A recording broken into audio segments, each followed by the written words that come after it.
శ్రీ వారాహీదేవి జ్యోతిషాలయం. విద్య, ఉద్యోగం, వ్యాపారం, పెళ్లి, ఆరోగ్యం, నాగదోషం, సంతానం, రాజకీయం, వామాచార దోషం, అత్తాకోడళ్ల మధ్య గొడవలు, ప్రేమించి మోసపోవడం, స్త్రీ పురుషుల వశీకరణం, ధనం నిలకడలేకపోవడం, మీ ఎటువంటి సమస్యలకైనా 24 గంటల్లో పరిష్కారం చూపబడును. నెంబర్ 1 వశీకరణ స్పెషలిస్ట్ పండిత్ పవన్ నంబూదిరి, కేరళ తాంత్రిక గురువు గారు. ఎక్కడి వారికైనా ఒక్క ఫోన్ ద్వారా వెంటనే పరిష్కారం చూపబడును. Phone number 9043637512. తెల్లవారేసరికి వీరికి అతిపెద్ద ప్రమాదం దూసుకొస్తుంది. ఏమిటి ఆ ప్రమాదం? ఏం జరగబోతుంది? తదితర అన్ని వివరాలు వీడియోలో చూసి తెలుసుకుందాము. వీడియో నచ్చితే తప్పకుండా ఒక చిన్న లైక్ చేసి మమ్మల్ని సపోర్ట్ చేయండి.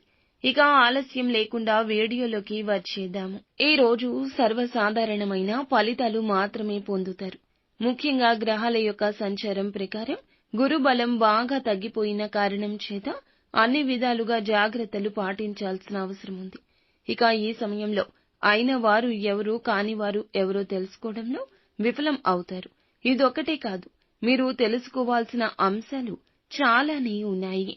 ప్రతి అంశం పట్ల ఎంతో జాగ్రత్తగా ముందుకు వెళ్తే అంత సేఫ్ గా ఉంటారు. మీ యొక్క శత్రువులను కనిపెట్టలేకపోతారు. ఇదే వాస్తవం. నిజాలు తెలియక వారితోనే చెయ్యి కలపాల్సి రావచ్చు. కాబట్టి ఈ విషయంలో కొంచెం అప్రమత్తంగా ఉండండి. గౌరవ మర్యాదలు తగ్గుతున్నట్లు అనిపిస్తుంది. మీ మాటకు విలువ లేకుండా పోతుంది. ఇలాంటి సమయమే ప్రశాంతతను కోల్పోకుండా ఉండాలి. కోపతాపాలకు పోయి ముఖ్యమైన వారిని, అయిన వారిని దూరం చేసుకోవద్దు. శత్రువులను పసిగట్టే ప్రయత్నం చేయండి.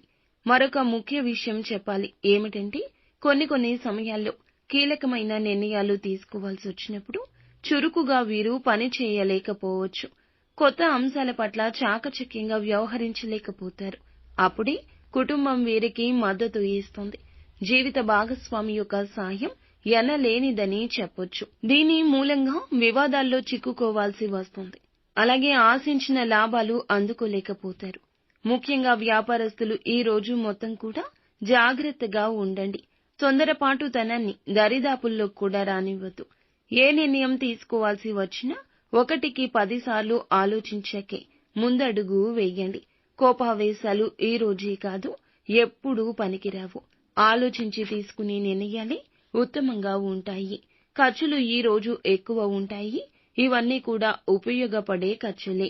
మొత్తం మీద ఈ రాశి వారికి ఈ రోజు మొత్తం ఎంత జాగ్రత్తగా ఉంటే అంత మంచిది. ప్రతిరోజు కూడా ఇష్టదైవ ఆరాధన చేస్తూ ఉండండి. నిత్యం శివ భగవానుని పూజించండి. అంతా మంచే జరుగుతుంది.